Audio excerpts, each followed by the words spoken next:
नमस्कार. टिळक महाराष्ट्र विद्यापीठाच्या शतक महोत्सवी वर्षानिमित्त आयोजित केलेल्या व्याख्यानमालेमध्ये व्याख्यान देण्याची संधी मला उपलब्ध करून दिल्याबद्दल मी बालमुकुंद लोहिया संस्कृत आणि भारत विद्या विभागाचे आणि डॉक्टर अंबरीश खरे सरांचे आभार मानतो आणि आजच्या माझ्या व्याख्यानाला सुरुवात करतो. आजच्या माझ्या व्याख्यानाचा विषय आहे आयुध पुरुष. आयुध पुरुष ही संकल्पना पाहण्याआधी आपण मूर्तिशास्त्रामधली प्रतिमा लक्षणं आणि त्यानंतर त्या संदर्भाने येणारी महत्वाची मूर्ती लक्षणं आणि त्याबरोबरीने आयुध पुरुष या संकल्पनेकडे वळूयात. तर आधी मूर्ती लक्षण म्हणजे काय हे थोडक्यात समजून घेऊया. तर सर्व मूर्तिशास्त्र विषयक ग्रंथांमध्ये मूर्ती पूजनीय कधी होते? भक्ताच्या मनामध्ये तिच्याकडे पाहून भक्तिभाव जागृत होणं, उपासकाच्या मनामध्ये त्याला अपेक्षित असलेलं रूप देवतेचं समोर येणं हे महत्वाचं ठरतं. तर त्यासाठी त्या मूर्तीमध्ये विविध मुद्रा, वाहन, भंग, आसन, आभूषण आणि आयुध या सर्व लक्षणांनी ती मूर्ती युक्त असावी, म्हणजे ती पूजनीय ठरते असं म्हटलेलं आहे. तर त्यामधलं आयुध हे आपण आज घेतलेलं महत्वाचं मूर्ती लक्षण किंवा त्याला प्रतिमा लक्षण असंही म्हणतात, हे आधी विचारात घेऊया. तर मूर्ती लक्षण म्हणून आयुधांचं महत्व काय आहे? तर त्यातलं पहिलं महत्वाचं आहे की देवतेची गुणवैशिष्ट्ये त्या आयुधे अधोरेखित करतात. अधोरेखित करतात म्हणजे कसं? तर एक साधं उदाहरण द्यायचं झालं तर शंकर हा एकच देव. त्या देवतेचं उग्र रूप म्हणजे अंधकासुरवध मूर्ती आपल्याला माहिती असेल. तर अंधकासुरवध मूर्ती जर डोळ्यासमोर आपण आणली तर त्याच्या हातामध्ये भरपूर आयुध, तीक्ष्ण आयुध दाखवलेले जातात. तो बहुभुज असतो आणि दुसरी त्याची मूर्ती आपण डोळ्यासमोर आणाल ती आहे शांत स्वरूपातली, ती म्हणजे सुखासन शिव. चतुर्भुज आहे, हातामध्ये कमंडलू, अक्षमाला अशीच आयुध त्याच्या हातात दाखवलेली आहेत. तर आपल्याला त्याच्याकडे नुसतं पाहूनच असं लक्षात येतं की अंधकासुरवधाच्या हातामध्ये तीक्ष्ण आयुध आहेत, म्हणजे हे उग्र दैवत आहे. आणि जेव्हा सुखासन शिवाच्या हातामध्ये आपण पाहतो तर त्याच्या हातामध्ये आपल्याला सौम्य आयुध दिसतात. याचा अर्थ आपल्याला असं लक्षात येईल की ही सौम्य देवता आहे. त्यानंतरचा प्रश्न येतो की आयुधांची गरजच काय?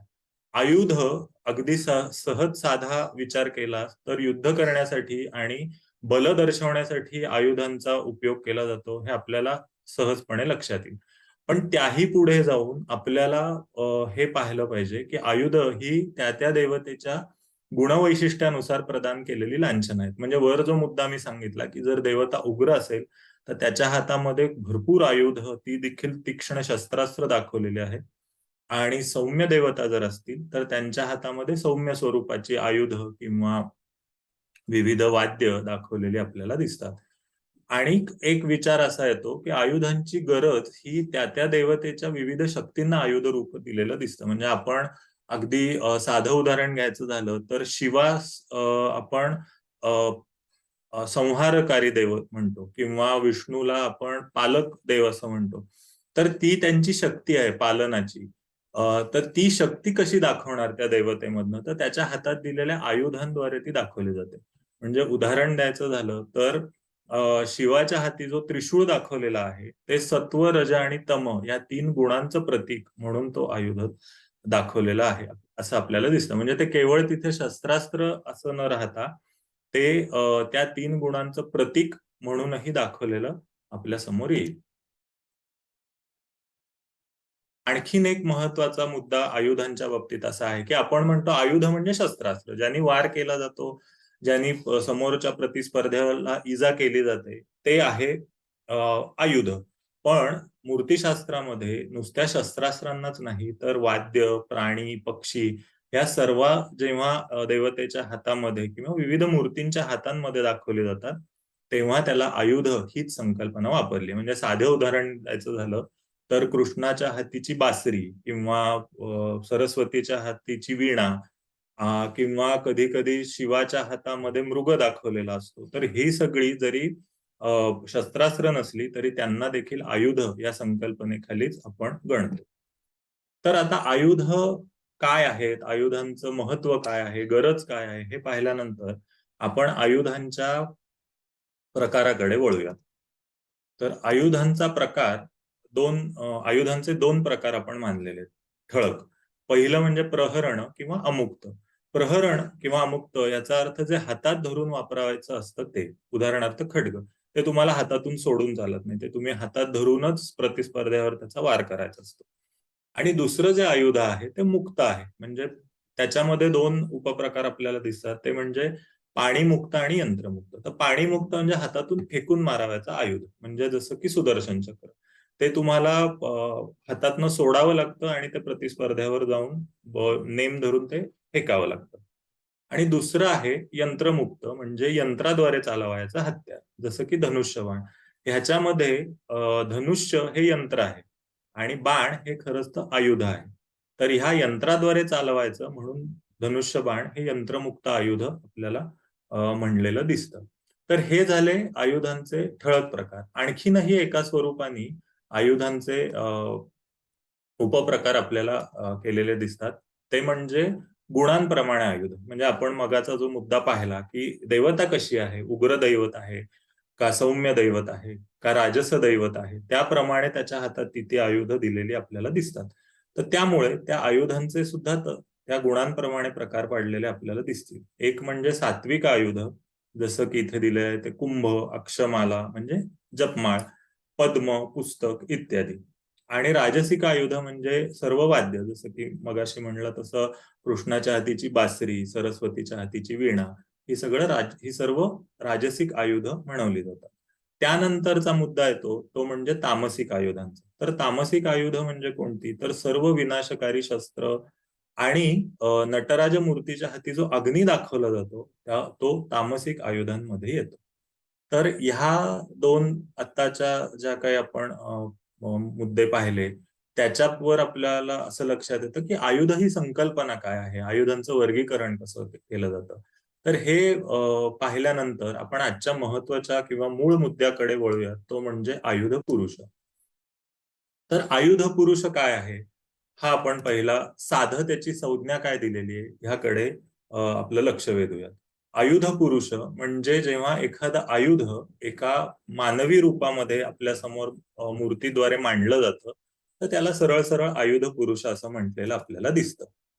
तर हे आयुध पुरुष संकल्पना कशी निर्माण झाली, त्याचा विकास कसा झाला, ती मूर्तींमध्ये कशी आली, ह्या सगळ्याचा अभ्यास करण्यासाठी आपल्याला ग्रांथिक आणि भौतिक ह्या दोन प्रकारच्या पुराव्यांच्या आधारे याचा शोध घेता येतो. कुठलीही ऐतिहासिक संकल्पना समजून घेण्यासाठी ग्रांथिक आणि भौतिक पुरावे हे महत्वाचे आहेतच. त्याचप्रमाणे आयुध पुरुष ही संकल्पना समजून घेण्यासाठीच समजून घेण्यासाठी ग्रांथिक आणि भौतिक पुराव्यांचा आपण विचार करूया. त्याच्या सुरुवातीला ग्रांथिक पुरावे काय आहेत? तर प्राचीन साहित्य जे आपल्याला उपलब्ध आहे, म्हणजे अगदी वैदिक साहित्यापासून अगदी 12व्या-13व्या शतकापर्यंत आपल्या समोर मांडलेलं जे किंवा उपलब्ध असलेलं जे साहित्य आहे, त्याच्यामध्ये आपल्याला आयुध पुरुषांचे उल्लेख कसे सापडतात ते आपण बघूया. तर अगदी पहिलं पाहिलं तर म्हणजे रामायणाचं मी इथे उदाहरण दिलंय. त्याच्या आधी सुद्धा वैदिक वाङ्मयामध्ये आपल्याला विविध विविध देवतांच्या हाती त्यांची आयुध दिलेली आढळतात. म्हणजे इंद्राच्या हाती वज्र आहे इत्यादी आपल्याला सूक्तांमध्ये वर्णनं आढळतात. परंतु त्याचे आपल्याला पुरावे आढळत नाही. पण त्या देवतांच्या हातात त्यांची आयुध होती, पण ती शस्त्रास्त्रांच्या स्वरूपात होती, हे दिसतं.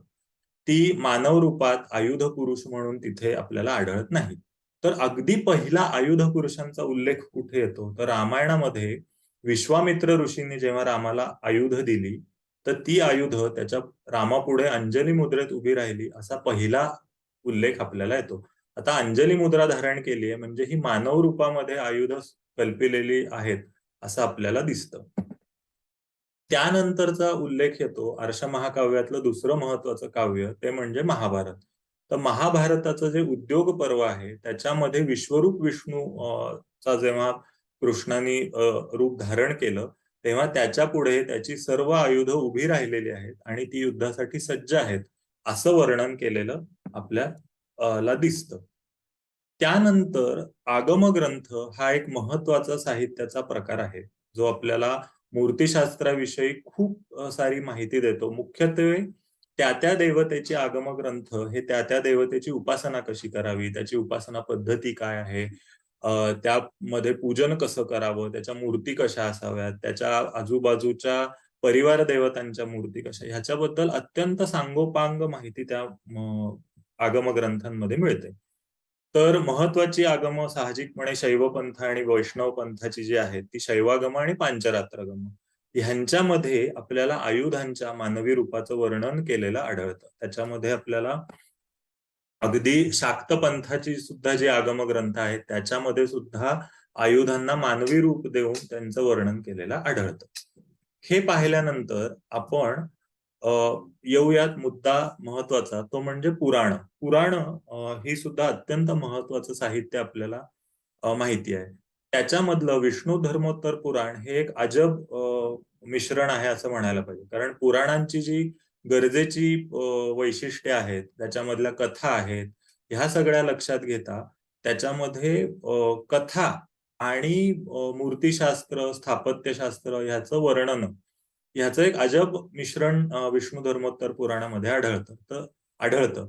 तर त्यामुळे त्या पुराणामध्ये आपल्याला आयुधांचं मानवी रूपातलं वर्णन, त्यांचा शरीराचा रंग कसा आहे, ते कोणत्या वाहनावर बसलेले आहेत, ह्या सगळ्याचं वर्णन केलेलं आढळतं. त्यानंतर आपल्याला हे लक्षात येईल की वैष्णव पंथामध्ये, म्हणजे जरी मी मगाशी म्हणलं की सर्व आगम ग्रंथांमध्ये आपल्याला असं दिसून येतं की त्यांनी आयुधांना मानवी रूपात संकल्पलेलं आहे, तरी सुद्धा असं दिसतं की जरी संकल्पना सगळ्या पंथांची असली तरी मूर्त रूपामध्ये आयुध घडवण्याची सुरुवात ही वैष्णव संप्रदायाने केली आणि ती त्यांनी शेवटपर्यंत किंवा अगदी अर्वाचीन काळापर्यंत ती चालू ठेवलेली आपल्याला दिसते. त्यानंतर आपल्याला महत्वाचा एक साहित्यिक पुरावा येतो, ते म्हणजे कालिदासाचा रघुवंश. कालिदासाच्या रघुवंशामध्ये देखील त्याने आयुध पुरुषांचं वर्णन केलेलं आपल्याला दिसतं. त्यानंतर भास हा जो कवी आहे, तो कालिदासाच्या काही जण म्हणतात आधी होऊन गेलाय, काही नंतर होऊन गेलाय असंही म्हणतात. पण आपण त्याचं दूतवाक्य ह्या नाटकामध्ये आलेलं जे वर्णन आहे ते आपल्या विषयाशी संबंधित आहे ते पाहूयात. तर ह्या दूतवाक्य नाटकामध्ये भासानी चक्र, गदा, शंख, धनुष्य आणि खड्ग ही पात्र मानव रूपाने रंगमंचावर अवतीर्ण होतात आणि आपापले संवाद म्हणतात, असं त्यांनी ते वर्णन केलेलं आहे हे आपल्याला लक्षात येतं. म्हणजे थोडक्यात एक संकल्पना म्हणून निर्माण झालेली आयुध पुरुष ही गोष्ट किंवा ही घटना हळूहळू जनमानसापर्यंत कशी रुजत गेली हे आपल्याला ह्या ग्रांथिक पुराव्यांच्या आधारे दिसतं की धर्मग्रंथांमध्ये किंवा त्यांच्या विविध आगम ग्रंथांमध्ये सुरुवात झालेली ही संकल्पना शेवटी जनसामान्यांसाठी किंवा सामान्य जनांसाठी जी मनोरंजनात्मक नाटकं केली गेली त्यामध्ये सुद्धा आयुध पुरुषांची संकल्पना पोहोचलेली आहे हे असं आपल्याला दिसतं. तर हे आपण आतापर्यंत जे पाहिलंय ते सगळे झाले ग्रांथिक पुरावे. त्यानंतर भौतिक पुरावे म्हणजे आपल्याला कुठल्या प्रकारे किंवा कोणत्या काळापासून आपल्याला आयुध पुरुषांच्या मूर्ती इतिहासामध्ये आढळतात ह्या गोष्टी आपण आता कालानुक्रमाने पाहूया. तर भौतिक स्वरूपातील आयुध पुरुष आणि त्यांचा कालानुक्रम ह्या विषयाचा विचार करता आपल्याला असं लक्षात येईल की आयुधांचं अंकन हे देवता मूर्ती घडवायला सुरुवात झाली तेव्हापासूनच होतं. म्हणजे अगदी मूर्ती आपल्याला वैदिक काळातील उपलब्ध नसल्या तरी वैदिक काळामध्ये जी वर्णन येतात वेदांमध्ये की इंद्राच्या मूर्ती आहेत, वरुणाच्या मूर्ती आहेत, तर त्याच्याबरोबर त्याचं आयुध त्यांनी धारण केलेलं असं आपल्याला वर्णन येतं. पण त्याच्यामध्ये आयुध पुरुषांचं मी मगाशी म्हणलं तसं आयुध पुरुषांचं वर्णन मात्र आपल्याला आढळत नाही. तर अगदी पहिला त्याचा उल्लेख किंवा पहिलं त्याचं वर्णन आपल्याला किंवा पहिली मूर्ती म्हणूयात कुठे आढळते तर इंडो ग्रीक राजांच्या नाण्यांवर आपल्याला पहिल्यांदी वासुदेव आणि संकर्षण ह्या दोन वैष्णव देवतांची मूर्ती आढळते. पण त्यांच्याही हातात जर आपण आता इथे जे नाणं दिसतं त्याच्यावर पाहाल त्यांच्या हातामध्ये आयुध म्हणजे एखाद्या शस्त्राच्या स्वरूपामध्येच त्यांचा चक्र वासुदेवाच्या हातामध्ये दाखवलेला आपल्याला दिसतं. त्यानंतरचा जो इंडो ग्रीक राजांनंतरचा जो काळ आहे तो कुशाण काळ म्हणून कुशाण राजांचा काळ आहे.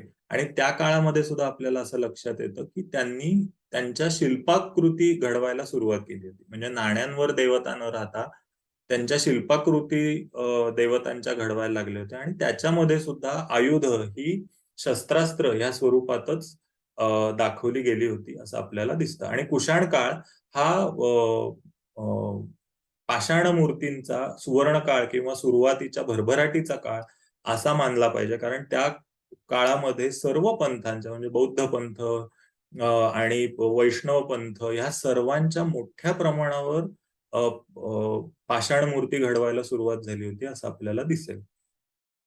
तर त्यानंतरचा महत्त्वाचा जो मुद्दा आहे, तो म्हणजे किंवा काळ आहे, तो म्हणजे गुप्त राजवट.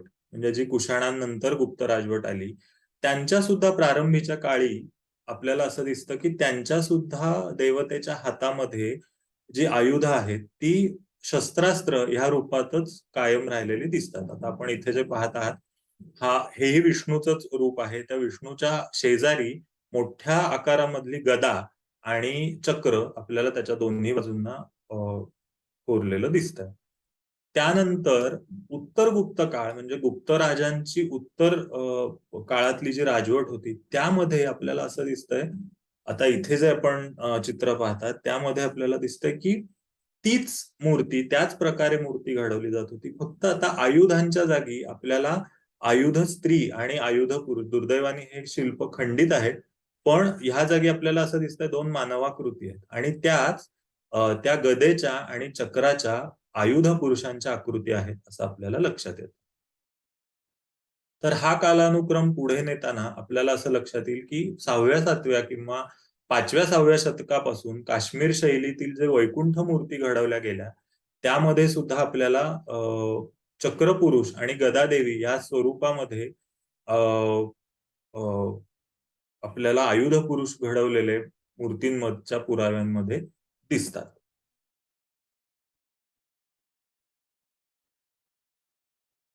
त्यानंतर मध्ययुगामध्ये आपल्याला असं दिसतं, की आयुध पुरुष ही संकल्पना पूर्णपणे रुजली होती. ती कायमही झालेली होती. तर त्यामुळे आपल्याला नंतर असं लक्षात येतं, की ज्या महत्त्वाच्या देवता होत्या, ज्या मुख्य देवता होत्या, त्यांच्या अवतीभोवती प्रभावळीमध्ये, पायाशी, दोन्ही बाजूंनी लहान-लहान स्वरूपामध्ये परिवार देवतांची निर्मिती व्हायला लागली. की एखाद्या देवतेबरोबर त्याचा किती मोठा परिवार आहे, हे दाखवायला साधारण मध्ययुगात सुरुवात झाली. आणि त्याच्या बरोबर असणारे हे जे पूर्वीच्या मूर्तींमध्ये आपल्याला मुख्य देवता आणि त्याचे आयुध पुरुष हे जे स्वरूप दिसतं, त्यामधले आयुध पुरुष ही संकल्पना थोडीशी लहान झाली आणि कायम झाली आणि लहान स्वरूपामध्ये हे आयुध पुरुष नंतर मध्ययुगामध्ये दाखवायला सुरुवात झाली. या चित्रात तुम्ही पाहत आहात एका मूर्तीचा खालचा भाग मी फक्त दाखवण्यासाठी घेतलेला आहे. तर इथे आपल्याला परिवार देवता दिसतायत. त्या उभ्या आहेत. खाली पायाशी पण काही जण उभे आहेत. भक्त बसलेले आहेत आणि पहिल्या 2 बाजूंना डाव्या-उजव्या बाजूला आपल्याला दिसतंय हातात चक्र आणि शंख धारण केलेली छोट्या-छोट्या स्वरूपातले आयुध पुरुष आपल्याला तिथे कोरलेले दिसतायत. तर अशा प्रकारे ही संकल्पना संपूर्ण स्वरूपामध्ये येऊन आणि शेवटी त्याचं संक्षिप्त रूप होऊन ती राहिलेली मध्ययुगामध्ये आपल्याला दिसते. आणिक एक महत्त्वाचा मुद्दा असा, की 8व्या-9व्या शतकापासून आपल्याला चक्र आणि शंख हे एवढे 2च आयुध मूर्तींमध्ये कोरत आहेत, असं दिसायला लागतं. वैष्णव मूर्तींच्या संदर्भात हा मुद्दा महत्त्वाचा आहे. तर हा कालानुक्रम पाहिल्यानंतर आपण आयुध पुरुषांची मूर्ती वैशिष्ट्य काय आहेत? मूर्तिशास्त्र विषयक ग्रंथ त्याबद्दल काय म्हणतात? त्यांनी काय लिहिलेलं आहे? याची थोडक्यात माहिती घेऊया. तर सर्वात महत्त्वाचा मुद्दा म्हणजे संस्कृत भाषेतील शब्दांची जी लिंग आहेत, त्याप्रमाणे प्रतिमांची लिंग ठरलेली आहेत. म्हणजे अगदी साधं उदाहरण द्यायचं झालं, तर गदा हे आयुध आपल्याला ती गदा किंवा गदेचं संस्कृतमधला जे लिंग आहे ते स्त्रीलिंग आहे. त्यामुळे गदा घडवताना, गदेचं आयुध पुरुष घडवताना सुद्धा ती स्त्री रूपात दाखवलेली आपल्याला दिसते. तर अशा प्रकारे त्यांच्या प्रतिमांची लिंग ठरवली गेली.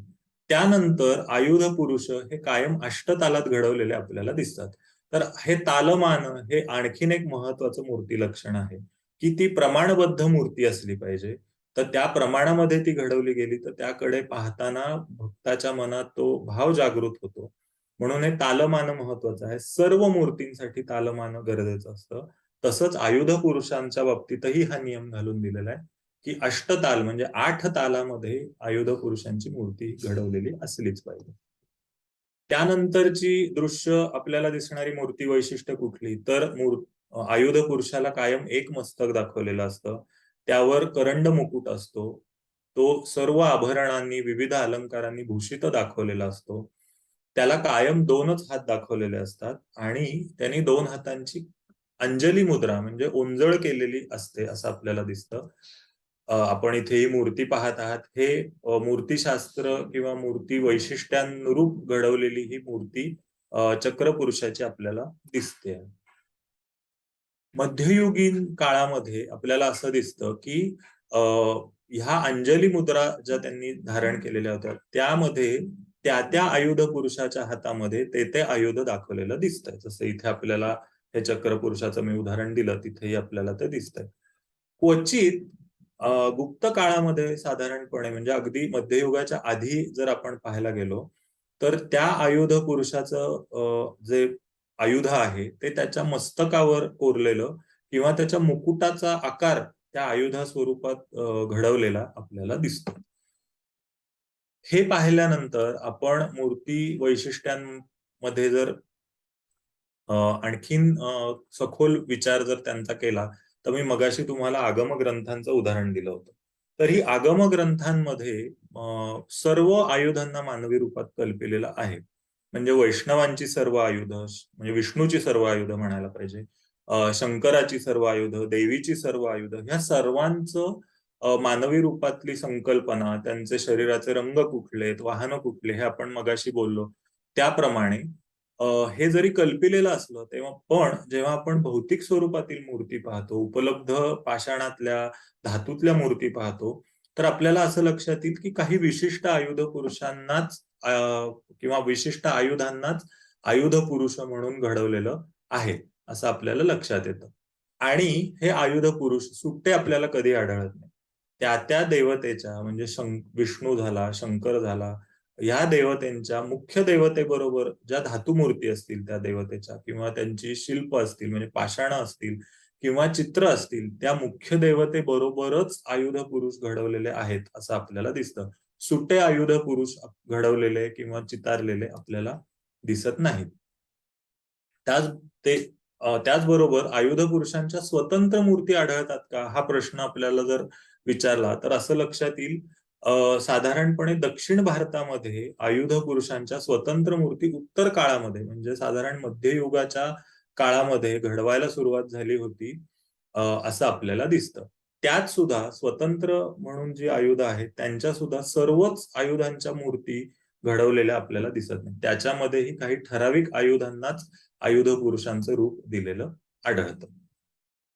तर आयुध पुरुषांच्या ह्या मूर्तीशास्त्र विषयक सर्व माहिती आयुध पुरुषांची मूर्तीशास्त्र विषयक संकल्पना त्याचे नियम हे पाहिल्यानंतर आपण आयुध पुरुष आणि त्यातही वैष्णव आयुध पुरुषांपासून सुरुवात करूया. तर मी मगाशी तुम्हाला जसं म्हणालो की जरी सर्व पंथांमध्ये आयुध पुरुष ही संकल्पना असली तरी देखील वैष्णवांनी ही संकल्पना विकसित केली, लावून धरली, मूर्तीमध्ये ती घडवली. ह्या सर्व बाबी आपल्याला प्रकर्षाने जाणवतात. तर ही संकल्पना पांचरात्र हा वैष्णवांचा एक पंथ आहे म्हणूयात किंवा एक गट आहे असंही म्हणू शकतो. अगदी साध्या भाषेत म्हणायचं झालं तर त्या पांचरात्र वैष्णवांनी आयुध पुरुषी संकल्पना विकसित केली आहे असं आपल्याला दिसतं. वैष्णवागम ग्रंथांमध्ये म्हणजे हे पांचरात्र आगमामध्ये आपल्याला असं दिसतं की सर्व आयुध हे मगाशीही आपण पाहिलं की सर्वच विष्णूचे आयुध म्हणजे शंख, चक्र, गदा, पद्म, खड्ग, धनुष्य ही सर्व आयुध मानवी रूपात त्यांनी त्याचं वर्णन केलेलं आहे. त्यांची स्वतः प्रत्येक आयुधाचं नावही आहे हेही आपल्याला माहिती असेल.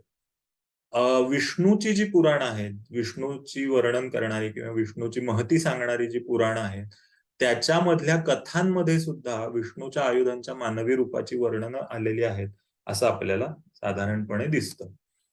आता आपण इथे जे मूर्ती पाहत आहात ती मध्य भारतातल्या देवगड येथे असलेलं दशावतार मंदिरावरचं शिल्प आहे, हे गुप्तकालीन शिल्प आहे. याच्यामध्ये आपल्याला दिसतंय मुख्य शिल्पामध्ये शयन विष्णूच्या पायाशी ही 4 आयुध त्याची उभी आहेत. तर आपल्या सहज लक्षात येतंय की कौमोदकी गदा उजवीकडे दाखवलेली आहे. त्यानंतर तिच्या शेजारी चक्रपुरुष आहे, मग शंखपुरुष आहे आणि खड्ग तिच्या शेवटी उभं केलेलं त्या मूर्तीच्या पायाशी आपल्याला दिसतं. तर ही आयुध असं वैष्णवांनी प्रतिपादन केलेलं आहे, की आयुध ही केवळ शस्त्र नसून ही विष्णूची जी कार्य आहेत, त्याच्याशी संलग्न असणाऱ्या विविध स्थितींची ती प्रतीक आहे. जसं आपण अगदी सुरुवातीला आयुधांचा अर्थ काय? आयुध कशासाठी? हे पाहताना ही केवळ शस्त्रास्त्र एवढीच संकल्पना नसून त्याचा तात्विक किंवा तत्वज्ञानामध्ये काहीतरी विशिष्ट अर्थ आहे, हे त्या पंथानी आपल्याला सांगितलेलं दिसतं. जसं की अगदी एक उदाहरणादाखल घ्यायचं झालं, तर कमळ आहे ते सृष्टीचं प्रतीक आहे. चक्र हे स्थितीचं प्रतीक आहे. विष्णूच्या हातीची गदा जी आहे कौमुदकी ही लयाचं प्रतीक आहे आणि शंख जे आहे पांचजन्य तो मुक्तीचं प्रतीक आहे, असं आपल्याला वैष्णव ग्रंथांमध्ये लिहिलेलं आढळतं. आता आपण पुढे जाऊन वैष्णव मूर्तींमध्ये आढळणारी आयुध पुरुष आणि त्यांच्या मूर्ती याबद्दलची माहिती थोडी विस्तृत स्वरूपात पाहूया. त्याच्यामध्ये अगदी सर्वात पहिला जो आयुध पुरुष पाहणार आहोत तो म्हणजे शंख. शंखाचं नाव आपल्याला सर्वसाधारणपणे माहिती असतं. त्याला पांचजन्य असं शंख म्हणतात. तो कायम पुरुष स्वरूपात दाखवलेला आपल्याला आढळतो. मगाशी म्हणलं तसं कधी-कधी त्यांनी अंजली मुद्रेत म्हणजे ओंजळीमध्ये त्याचं जे आयुध आहे, ते शंख धारण केलेला असतो किंवा क्वचित शंखाच्या आकाराचा मुकुट त्यांनी मस्तकी धारण केलेला आपल्याला दिसतो. त्यानंतरचं जे आयुध आहे वैष्णव मूर्तींमध्ये आढळणारं ते म्हणजे खड्ग. खड्गाचं नाव आपल्याला दिलेलं आढळतं. त्याला नंदक असं नाव खड्गाला दिलेलं आहे. फार क्वचित विष्णूच्या खड्गाच्या आयुध पुरुषांच्या मूर्ती आढळतात. जशी आपण आता पाहिली ही देवगडच्या मूर्तींमध्ये आपल्याला दिसतोय हे नंदक खड्ग आपल्याला कोरलेलं, पण हे खूप क्वचित कोरलं गेलेलं आहे. तो देखील पुरुष रूपात असतो. एखाद्या वीराप्रमाणे त्याची वेशभूषा केलेली दिसते आणि साहजिकपणे त्याच्या हातामध्ये त्याचं आयुध खड्ग दाखवलेलं आपल्याला दिसतंय. त्यानंतर वैष्णव आयुधांमध्ये किंवा वैष्णव मूर्तींमध्ये जे आयुध पुरुष प्रकर्षाने किंवा प्रामुख्याने कोरले गेले ते आपण बघूयात. त्यातलं पहिलं जे आयुध आहे ते म्हणजे गदा. गदेला कौमोदकी हे नाव दिलेलं आहे विष्णूच्या. मी मगाशी म्हणलं तसं गदा ह्या शब्दाचं जे लिंग आहे तेच त्या आयुध पुरुषाचं लिंग म्हणजे स्त्री रूप त्या गदेला दिलेलं आपल्याला दाखवलं जातं. त्यानंतर एक पुष्ट शरीराची स्त्री आपल्याला विष्णूच्या शेजारी साधारणपणे त्याच्या उजव्या पायाशी उभी असलेली आपल्याला दाखवली जाते. ती दाखवली असताना काळानुरूप आणि विविध शैलींनुरूप कधी तिच्या मस्तकीच्या केशरचनेमध्ये गदेचा आकार आमलकाच्या स्वरूपात दाखवलेला जातो किंवा कधी डोक्याच्या पाठीमागे गदेचा आकार दाखवला जातो.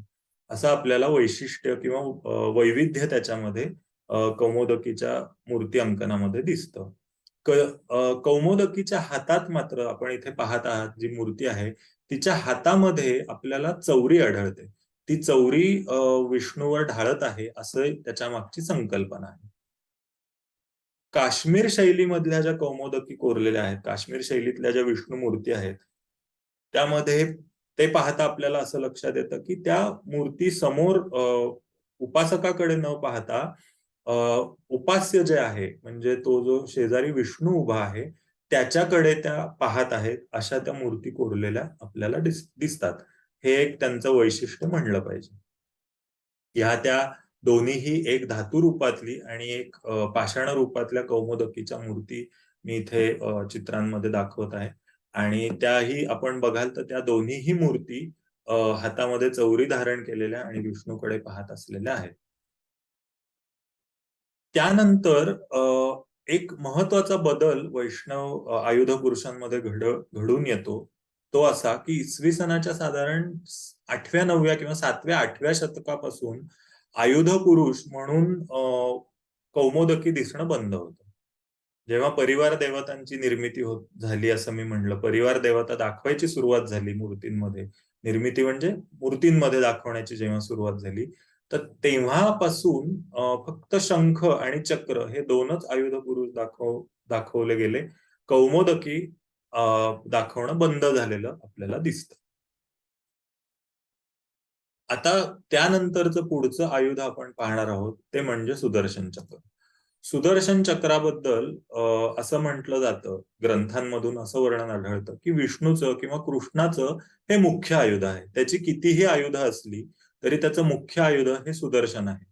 तो कायम पुरुष रूपात दाखवलेला जातो. त्यांनी कधी मस्तकी चक्र धारण केलेलं असतं किंवा चक्राच्या आकाराची केशरचना त्यांनी केलेली असते.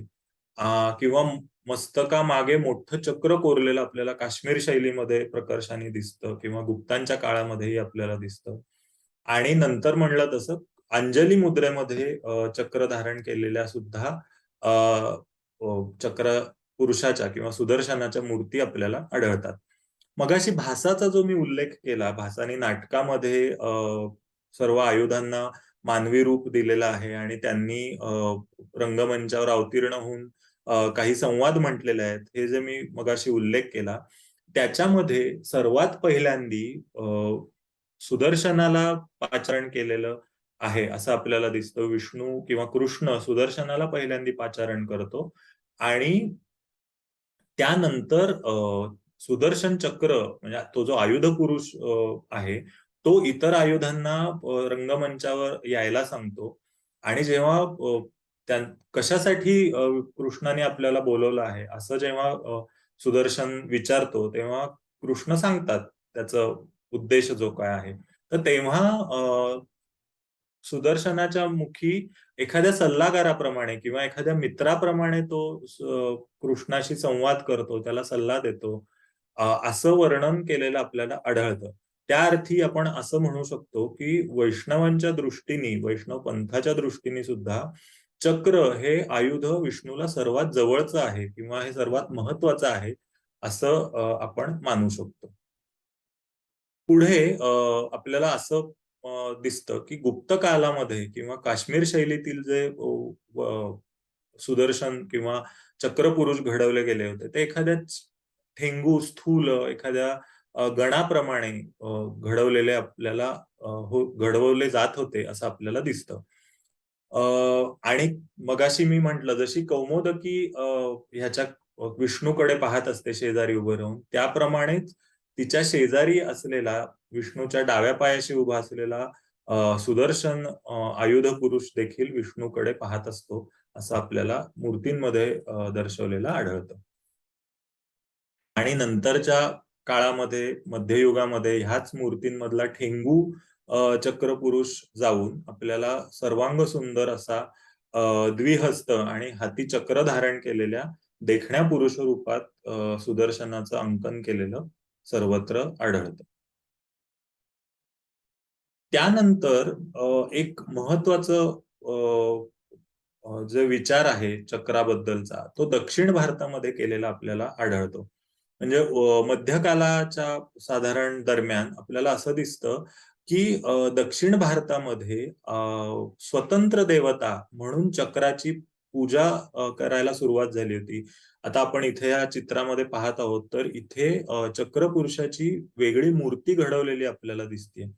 ही मूर्ती घडवून त्याची वेगळ्या ठिकाणी स्थापना करून तिचं पूजन आजही केलेलं आपल्याला दिसतं.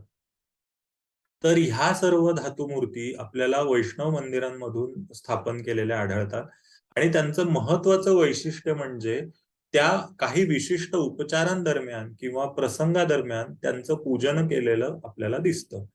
अ, आणि त्यांचं मूर्ती वैशिष्ट्य सांगायचं झालं तर इथे आपण पाहत आहात तर त्याच्या भोवती जे वलय आहे ते ज्वालायुक्त वलय आपल्याला अ, कोरलेलं दिसतंय आणि त्याचं जे स्वरूप आहे चक्राचं, सुदर्शनाचं, आता आपण पाहिलं आधीच्या वर्णनामध्ये, की तो द्विहस्त एखाद्या सुंदर पुरुषाप्रमाणे आणि हातामध्ये आपलं स्वतःचं आयुध धारण केलेला असा तो आढळतो. पण इथे जर आपण बघाल, तर दक्षिण भारतामध्ये तो कराल आणि उग्र आणि बहुहस्त आणि विविध आयुध हातामध्ये धारण केलेल्या स्वरूपामध्ये तो आढळतो. आणि काही ग्रंथांमध्ये त्याला खुद्द विष्णूच म्हटलेलं आपल्याला आढळतं.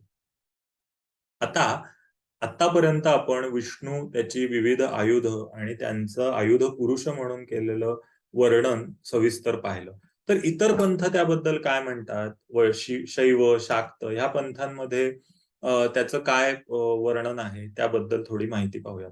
तर शाक्त, सौर आणि गाणपत्य ह्या संप्रदायांमध्ये ह्या संप्रदायांच्या ज्या काही मूर्ती आहेत त्यांच्यामध्ये आपल्याला आयुध पुरुषांचं अंकन केलेलं फारसं आढळत नाही. म्हणजे सुरुवात वैष्णवांच्या बरोबर शैवांनी आयुध पुरुष प्रचलित करण्याची केलेली होती, असं आपल्याला दिसेल. काही मूर्ती पुरावे आता ही जी आपल्या समोर छोटी मूर्ती दिसतेय ठेंगूच्या स्वरूपात, म्हणजे जसा मगाशी चक्रपुरुष होता किंवा कौमोदकी होती, त्याप्रमाणे आपल्याला इथे दिसेल की ह्याच्या मस्तकी एक त्रिशूळ कोरलेला आहे. तर त्रिशूळ पुरुष ही संकल्पना शैवांनी आणण्याचा प्रयत्न केला. मात्र त्याला फारसं नंतर त्याचा विकास झालेला आपल्याला दिसत नाही. परंतु दक्षिण भारतामध्ये आपल्याला असं आढळतं की शिवाच्या अस्त्रदेवता, जसं मगाशी आपण दक्षिण भारतातलं स्वतंत्र चक्रपुरुष पाहिला, त्याचप्रमाणे शिवाच्या अस्त्रदेवता देखील दक्षिण भारतामध्ये घडवल्या जात होत्या असं आपल्याला दिसतं. इथे त्रिशूळाच्या समोर अर्धनारीश्वर शिव उभा आहे अशी ही मूर्ती कोरलेली. हे त्रिशूळाचंच मानवी रूप आहे असं आपण मानू शकतो. त्यानंतर बलिबेर ही संकल्पना दक्षिण भारतामध्ये खरं तर सर्वत्र भारतामध्येच ही बलिबेर ही संकल्पना आहे. पण दक्षिण भारतामध्ये ती टिकून राहिली आहे असं आपल्याला दिसतं. त्यामध्ये बलिबेर म्हणून हा हा जो अस्त्रदेवता आहे शिवाची, ती मुख्य गाभाऱ्यातील शिवलिंगाची प्रतिनिधी आहे आणि ती इतर ज्या काही प्रकारामध्ये मंदिराच्या देवता आहेत त्यांच्या नित्यपूजांमध्ये ती नेली जाते आणि बलिबेर म्हणजे साधारणपणे नैवेद्य प्रसंगी मुख्य देवतेची प्रतिनिधी म्हणून ही अस्त्रदेवता तिथे ठेवून तिथल्या त्या त्या प्रकारातल्या देवतेला नैवेद्य दाखवलेला आपल्याला दिसतो. त्यानंतरचा महत्वाचा मुद्दा की बौद्धांनी सुद्धा आपल्या मूर्तिशास्त्रामध्ये आयुध पुरुषांचा समावेश करण्याचा प्रयत्न केलेला दिसतो. इथे आपल्याला मूर्ती दिसत असेल तर वज्रपाणी बोधिसत्व जो आहे, नावावरूनच आपल्या असं लक्षात येतं की वज्रपाणी याचा अर्थ त्याने हातामध्ये वज्र धारण केलेलं आहे.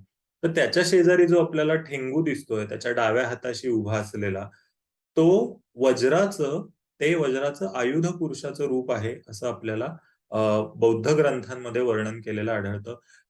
जसं शैव शाक्त पंथामध्ये फारशी ही संकल्पना रुजली नाही, त्याचप्रमाणे आपल्याला असंही दिसतं की बौद्ध पंथामध्येही आयुध पुरुषांची संकल्पना जरी रुजवण्याचा प्रयत्न झाला, तरी ती फारशी विकसित किंवा फारशी प्रचलित होती असं आपल्याला दिसत नाही.